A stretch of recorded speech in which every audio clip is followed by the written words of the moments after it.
বন্ধুরা আমাদের এখানে ক্যাম্প শেষ, সব গুটিয়ে গেল। ক্যাম্প এখানে শেষ হয়ে গেল। চতুর্থ সোমবারের ক্যাম্প আমরা এখানে সমাপ্ত করে দিয়েছি। দেখতে পাচ্ছ জলযাত্রীর চাপ এবার বেড়েছে।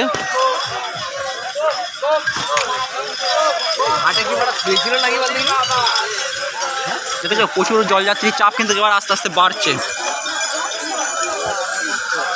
তো আমরা চতুর্থ সোমবারের জলযাত্রা যাই বলা হয় সেটা আমরা সমাপ্ত করেছি।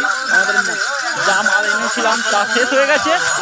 আর এবার আবার সামনে বছরের অপেক্ষা, আবার 1 বছরের অপেক্ষায় আবার সামনে বছর আমরা আসবো। এইখানে ক্যাম্প ছিল আমাদের, এই ক্যাম্প শেষ হয়ে গেছে। আমরা কৈকালাতে ছিলাম, একদম কৈকালা শিব মন্দির তলায় আমরা ছিলাম। কৈকালা শিব মন্দির তলায় আমাদের ক্যাম্প চলছিল। দেখতে পাচ্ছ দলে দলে লোক কিন্তু এবার বাড়ছে। এবছরের চাপও কিন্তু চতুর্থ সোমবারের চাপও কিন্তু ব্যাপক চাপ আছে। দেখতে পাচ্ছ সবাই কিন্তু জলযাত্রীরা খুব সুন্দর জল নিয়ে যাচ্ছে।